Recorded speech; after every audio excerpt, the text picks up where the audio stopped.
Kali ini kita akan membahas tentang cerita dari Bahtera Nabi Nuh. Di manakah Nabi Nuh itu membuat bahtera segitu besarnya dan segitu indahnya? Kayu Nabi Nuh memang kayu jati. Kayu jati memang berasal dari Jawa. Di mana Pulau Jawa itu?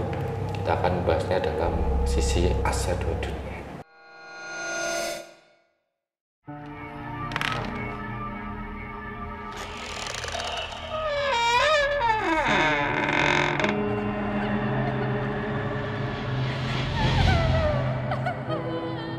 Asia Dua Dunia. Assalamualaikum warahmatullahi wabarakatuh. Salam Rahayu, Rahayu, Rahayu. Jumpa lagi bersama saya dalam Asia Dua Dunia. Dengan meditasi kita lebih mengenal hidup dan kehidupan. Kali ini kita akan membahas tentang cerita dari Bahtera Nabi Nuh. Pasti semua mengetahui yang tersebut. Apa itu cerita Bahtera Nabi Nuh yang sebenarnya dari berbagai versi kita sudah tahu. Ada yang bilang itu dari Irak, itu ada yang bilang dari Timur Tengah, bahkan dari daerah manapun juga mengakui.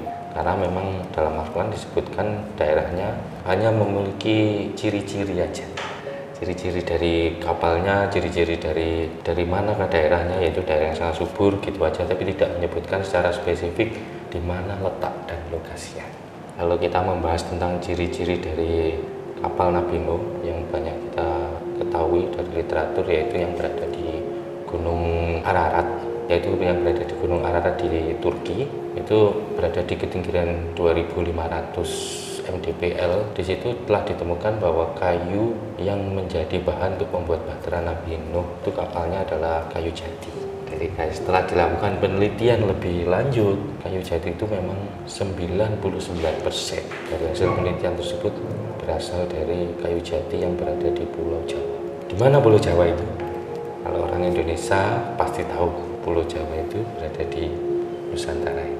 Tapi kita akan bahas untuk lebih tepatnya sebenarnya di manakah Nabi Nuh itu membuat bahtera segitu besarnya dan segitu indahnya, segitu kokohnya. Kita akan membahasnya dalam sisi Asia Dua Dunia. Dari sisi Asia Dua Dunia, memang Nabi Nuh itu hidup sekitar 3.500 sampai 4.000 tahun sebelum Masehi. Nah, itu sangat berhubungan dengan situs Gunung Padang, karena situs Gunung Padang adalah seperti kita ketahui usianya antara 15 sebelum Masehi sampai 5.000 sebelum Masehi. Berarti memang peradaban sudah ada. Di masa Nabi Nuh pun juga bersamaan dengan peradaban dari yang ditinggalkan dalam bentuk situs Gunung Padang. Jadi kalau kita melihat kayu Nabi Nuh memang kayu jati yang berasal dari Bojonegoro. Kayu jati memang berasal dari Jawa. Bagian besar dari Bojonegoro, bagian lagi dari Jati Gede, dan yang terutama untuk pengikat dari kapal itu adalah dari kayu damar. Perekatnya juga dari getah dari kayu damar yang berada di Gunung Pangrango. Gunung Pangrango di mana? Kalian kan tahu Gunung Pangrango di Jawa Barat. Memang kayu damarnya khusus di sana, yang memiliki kekuatan perekat yang sangat bagus. Dari getahnya hampir seperti aspal, terus kayu damarnya juga kuat, digunakan untuk tali sebuah bahtera. Maka nanti coba kita lihat sendiri dari Google Map atau Google Earth, terserah silakan, bahwa di puncak Gunung Pangrango di ketinggian sekitar 3.000 mdpl itu terdapat bekas tanah yang terbuka yang bentuknya mirip sekali dan identik sekali dengan bentuk dari bahtera kapal Nabi Nuh. Jadi memang bekas pembuatan kapalnya masih tersisa di sana. Silakan nanti dilihat berikut ini ya.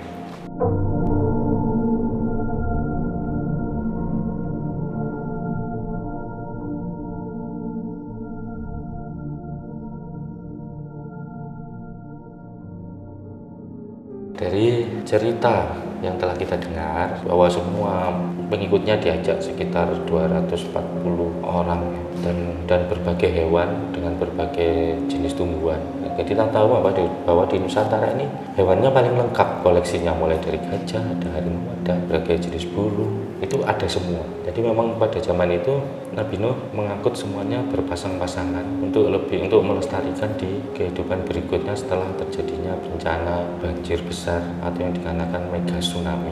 Jadi dari sisi asal dunia kan dikatakan bahwa kapal Nabi Nuh memang dibikin di atas Gunung Pangrango. Kemudian setelah banjir itu lewat, besar sekali kapal itu akhirnya terombang-ambing dan turun melalui celah di antara Gunung Pangrango dan Gunung Padang, yaitu sangat berhubungan dengan kemarin yang aktif dan viral Sesar Cimandiri.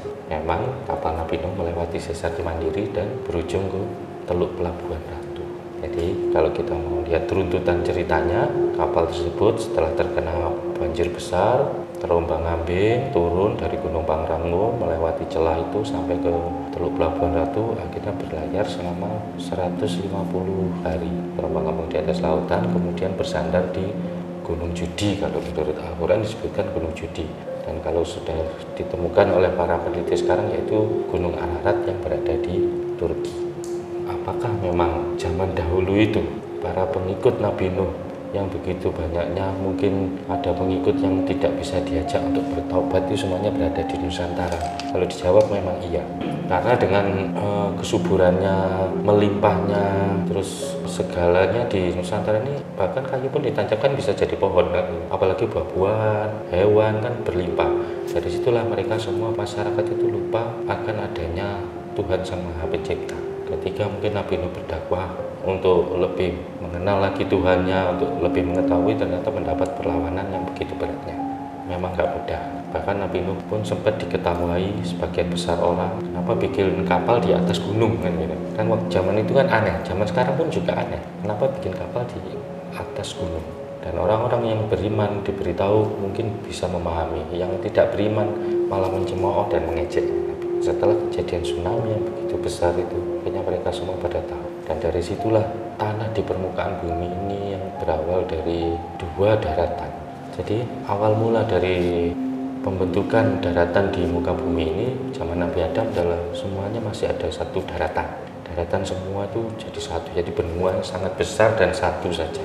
Ketika setelah Nabi Adam diturunkan, pecahlah itu menjadi tiga benua, tiga daratan besar. Dan dari kisah dari Nabi Nuh, banjir tsunami yang begitu besar pecahlah menjadi 5 benua. Jadi banjir itu menyebabkan Sundalen habis. Kalau kita bicara Nusantara, Sundalen akhirnya terpecah menjadi Sumatera, Jawa, Kalimantan, Sulawesi, Papua, dan benuanya di muka bumi ini menjadi 5 benua besar. Kalau kita mau mempertanyakan sebenarnya apa sih istimewanya Nusantara? Nusantara itu sudah sangat istimewa dari zaman dahulu. Jadi memang tempat turunnya Nabi Adam, saya sebutkan Nabi Adam, karena di sini tuh sangat melimpah, sangat melimpah semuanya. Dan begitu saja akhirnya sampai ke Nabi Nuh, di mana itu adalah turunan ke-9 dari Nabi Adam. Begitu melimpahnya kekayaan Nusantara ini, baik secara itu kekayaan alam, hewan, lautan, semuanya, akhirnya lupalah kepada Sang Pencipta. Di situ diingatkan kembali oleh Sang Pencipta bahwa kekuasaan gak ada yang lebih besar daripada Tuhan. Dengan banjir itu akhirnya habis hampir 70% manusia di muka bumi ini habis. Jadi bisa dianggap itu adalah kiamat. Jadi tumbuhlah di situ generasi baru setelah banjir Nabi Nuh itu, dengan pola sebaran hewan-hewan yang dikembalikan oleh Nabi Nuh di daratan-daratan mereka lagi dengan manusia baru. Kalau itu mau kita sinambungkan dengan cerita sebelumnya, posisi dari Gunung Pangrango kenapa berada di samping dan berdekatan sekali dengan Gunung Padang, di mana usianya yang kemungkinan adalah sama. Jadi apa hubungannya? Tetap ikuti Asadul Dunia. Dari hubungan Gunung Pangrango dengan Gunung Padang, juga dengan gempa kemarin, sebenarnya itu mengingatkan saya akan, kita sudah diperingatkan, kita harus kembali mengingat siapakah sebenarnya Tuhan Yang Maha Esa itu. Siapakah leluhur Nusantara ini?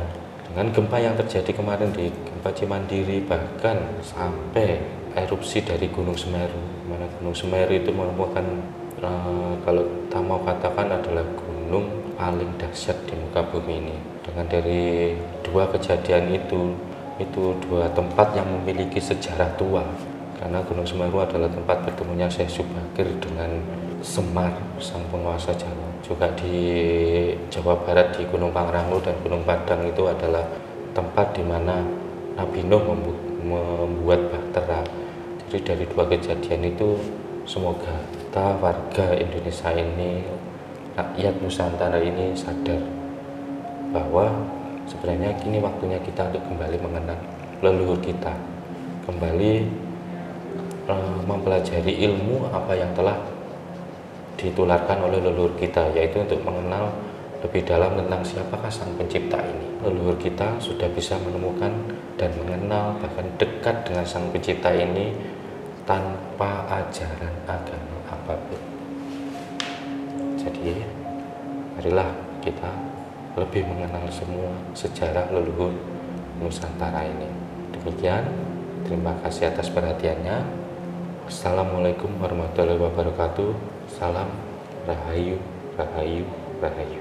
Dengan meditasi, kita lebih mengenal hidup dan kehidupan. Asa. Wah, dunia.